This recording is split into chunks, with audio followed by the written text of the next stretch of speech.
Les Concord, and I want to thank Deputy Pringle for giving me the opportunity to speak. Minister, we are all aware here that this is 20 years in the making. As I've often said, you won't turn on a light switch overnight and solve it all. In fairness, over the weekend, the farmer organisations went in. It was unfortunate that MII wouldn't meet them direct, but in fairness to you and the Sec General, you were trying to hammer out a deal. There are good things in this agreement. There may not be enough from what we've heard over the last couple of days, but there are good things in the line of the over 30 months to get the 8 cent, to go to 20 cent on the under 30 months, the review which is needed on the 30 months itself, on the 4 movement rule, which is absolutely crazy. We could have dropped one of them if you'd done it on movements, because the first person in, their name wouldn't be down, and on the 60 days now. Those are things that are positive in the index to know what's going on in Europe. And we need to have transparency in the whole industry. The one thing, Minister, and I will say to you over the last week or 10 days, in the line of the PO, the purchase organisation, in the staff in there helped, from my understanding, what I've been told, in a good way. You asked all the farmer organisations to go out and sell it, Minister.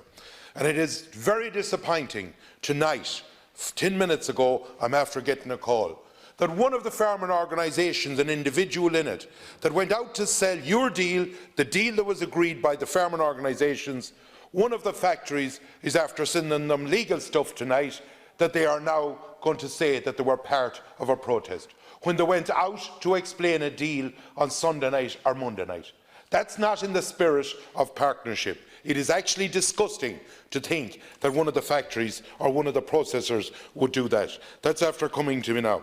And the other part of it, Minister, is that if we want to solve this problem, I went to a place Sunday evening. Guys came to sell the deal. It wasn't going down. Yes, they acknowledged there were good parts in it. People were told to read it again up to last night. People came back again. The one sticking point that's in it at the moment is where they're on about the base price. And you know, and I know, and everybody here knows, that if you're a producer with 500 or 600 cattle, or if you are a PO group with sheep, and let them not go hiding or ducking from it, let's be honest and open out here. There is 10 to 15 cent to be got in any PO organisation. That's how it works, because you can supply the commodity that's required. I've spoke to the sheep groups today, some of them, who told me how they operate it and what is given. And it's a sad day that overnight, if they recognise the PO organisations, Minister, and I would ask you to go back to MII and ask them, Mr. Healy, who was doing a lot of shouting on the radio today, as it was outlined earlier, he said 360 was available as the base price.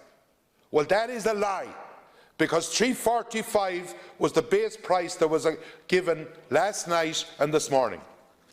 So if they are given 360, let them come out and confirm it, or I would ask you to go to Cormac Healy and MII, or are they being stopped by certain individuals in the whole meat industry?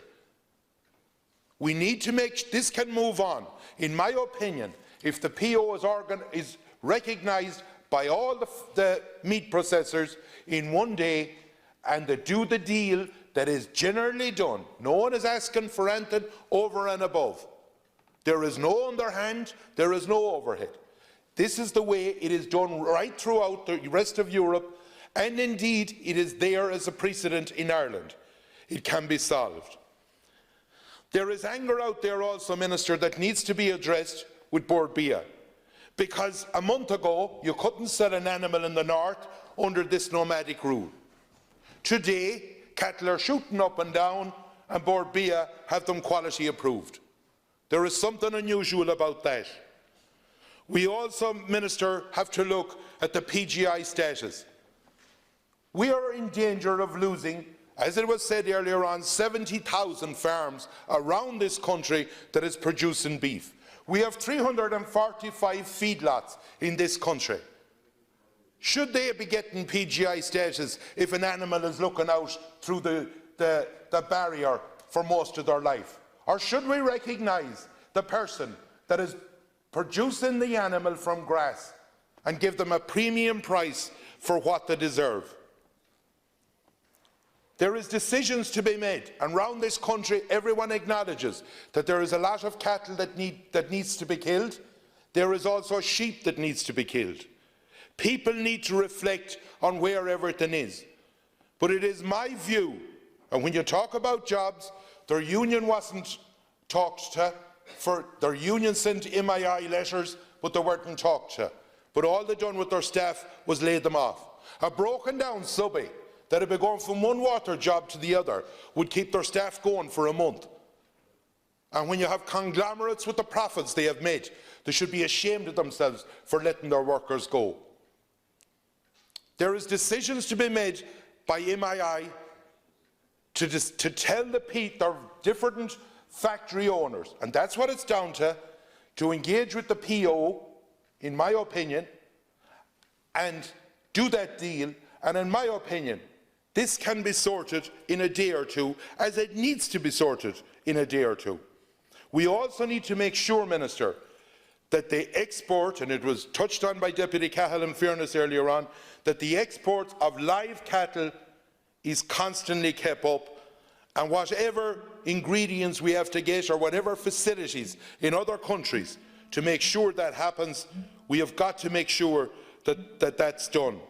It is damning to see Hungarian beef with a Borbia mark on it, Italian beef with it on it, and we are struggling to see our own beef getting markets in different parts of the country. The offal is another thing, Minister, that I would ask you to go to the Minister for Transport. In fairness, it's not you, that the distances can be lengthened.